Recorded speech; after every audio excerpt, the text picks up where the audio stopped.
Note, if a collections or enforcement agent is at your door, no agent can force entry unless they are repossessing the property with a writ warrant or fixing a gas leak also with a warrant. Remember that, beyond doubt, if you are dealing with an organization that is not honest, then any attempt to get money from you is fraudulent. To give money to a fraudulent organization is to support fraud and means that you too are acting fraudulently. You have no choice but to resist any attempt to extort money from you. For the same reason, any collection agent is also committing fraud. By refusing to pay, you are acting with honor.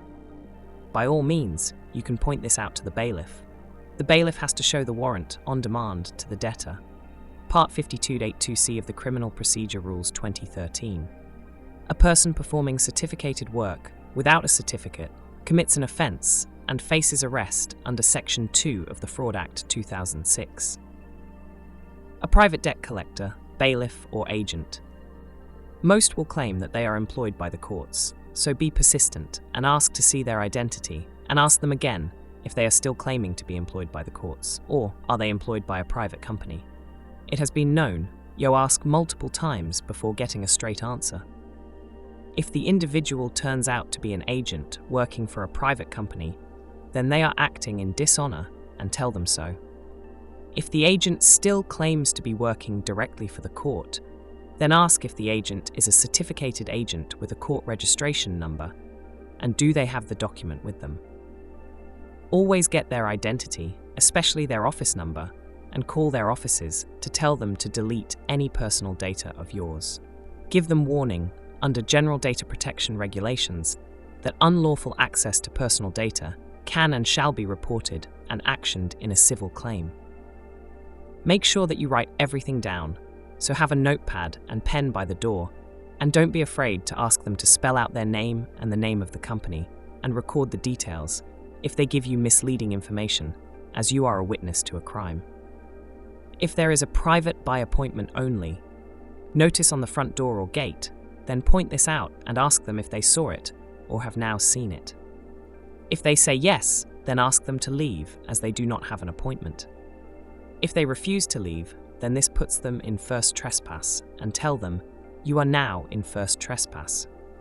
If you do not have a notice, then say that you only see people by appointment and ask them to contact you for an appointment or agree a date and time. Tell them your charges and then ask them to leave. They must bring all the original documentation with them.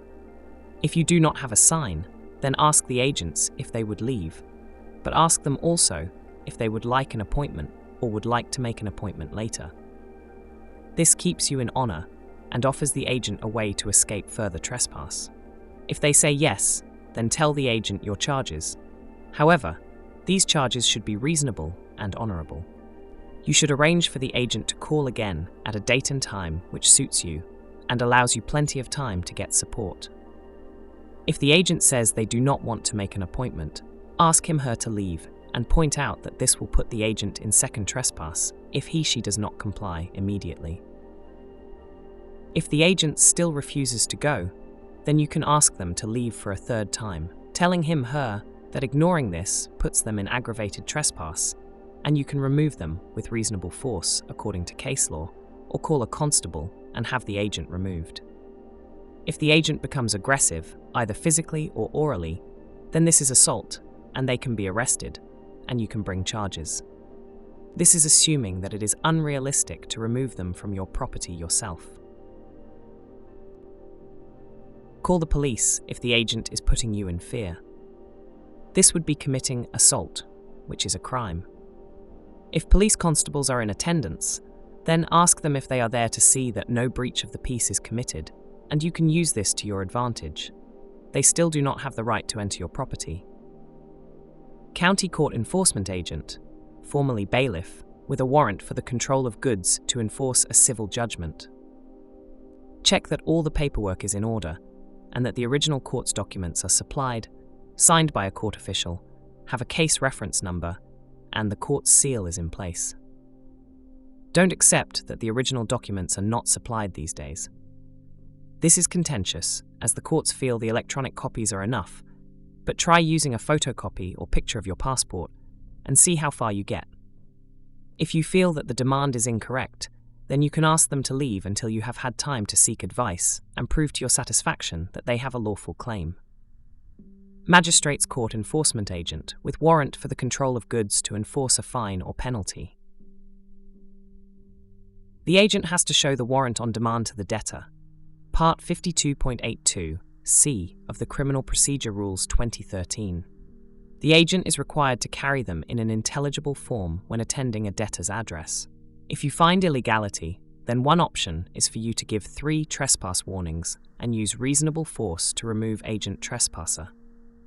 The warrant must be an original document with a wet ink signature from a justice or justice's clerk, and the court's royal seal is on it. The agent must be a certificated agent with a court registration number. In the case of a contracted debt collector, recovery fees cannot be added to the warrant.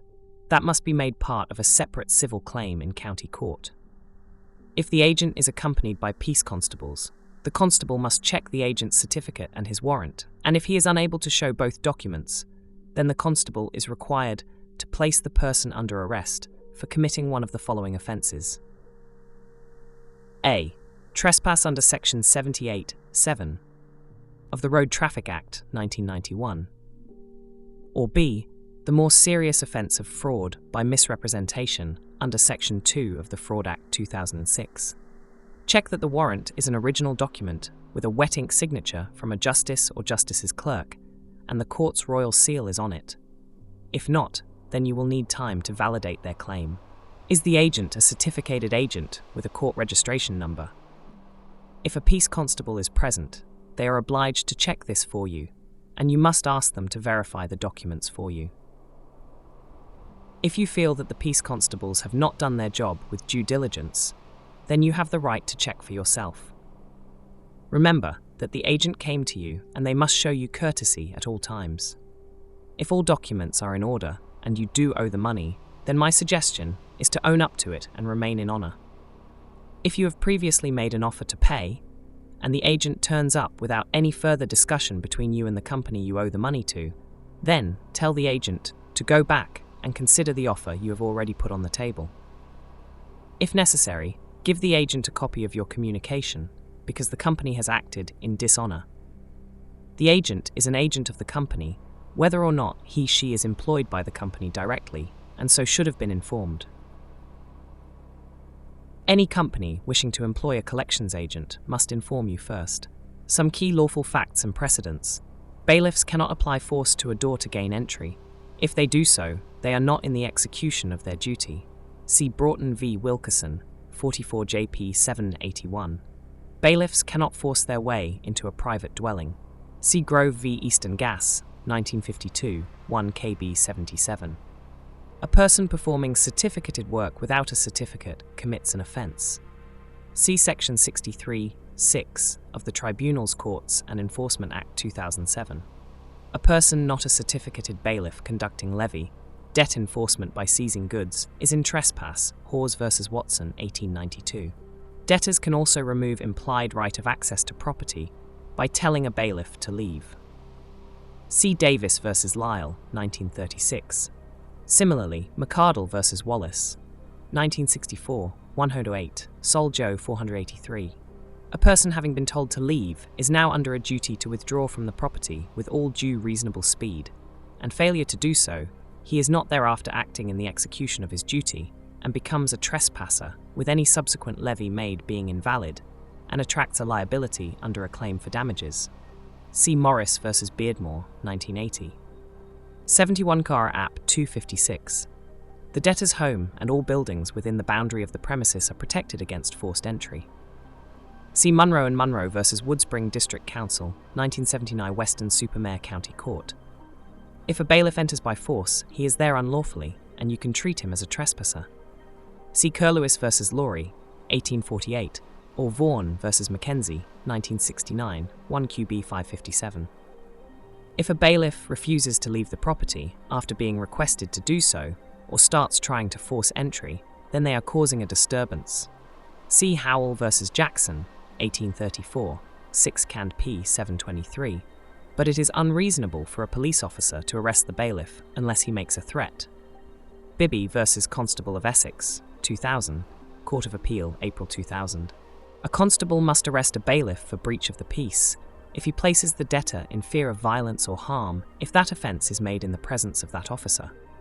See R versus Howell, Errol, 1982, 1 QB 427. The constable must check the bailiff's certificate and his warrant, and if he is unable to show both documents, then the constable is required to remove the bailiff from sight under Section 125B of the County Courts Act 1984, or for a traffic-related debt, arrest him under Section 78(7) of the Road Traffic Act 1991, or Section 2 of the Fraud Act 2006, as he is required to carry them in an intelligible form when attending a debtor's address. See Buller's case, 1521 Leonard 50, or Andrews v. Bolton Borough Council, 2011, H.J. Homan, Bolton County Court, June 2011. The People's Lawyer website, http://peopleslawyeruk.com, has other relevant materials on the free downloads. The People's Lawyer page, including trespass notice, personal protection card with personal liability accountability notice, legal entrapment card with fee schedule, statutory rejection notice, WHO treaty non-consent notice checklist. Private debt collector. Write down the agent's name, office number, and call their officers to tell them to delete any personal data of yours. Be firm and do not get into any protracted discussion. Have they seen your private wives? By appointment only notice. Have you asked them to leave and make an appointment? And have you told the agent your fees? If the agent does not leave, have you warned him/her that they are under first trespass? Have you asked them to leave a second and told the agent that they are under second trespass? Have you asked them to leave a third time and told the agent that they are under third or aggravated trespass? Call the police if the agent is putting you in fear. This would be committing assault, which is a crime. You do not need to check the agent's warrant or credentials at this meeting. County Court Enforcement Agent, formerly bailiff, with a warrant for the control of goods to enforce a civil judgment. Is all of the original paperwork in order, and that the original court documents are supplied, signed by a court official, have a case reference number, and the court's seal is in place? Is the agent carrying the correct warrant, and can he/she produce it? If there is no original document, they will have to make arrangements to come back so that you can authenticate their claim. Magistrates Court Enforcement Agent, with warrant for the control of goods to enforce a fine or penalty. Has the agent shown the warrant when asked? Is the warrant an original document with a wet ink signature from a justice or justice's clerk, and the court's royal seal is on it, and is there a reference number? Is the agent a certificated agent with a court registration number, and do they have the document with them? If the agent is accompanied by peace constables, then the constable must check the agent's certificate and his warrant. And if he is unable to show both documents, then the constable is required to place the agent under arrest for committing the following offence: fraud by misrepresentation under Section 2 of the Fraud Act 2006.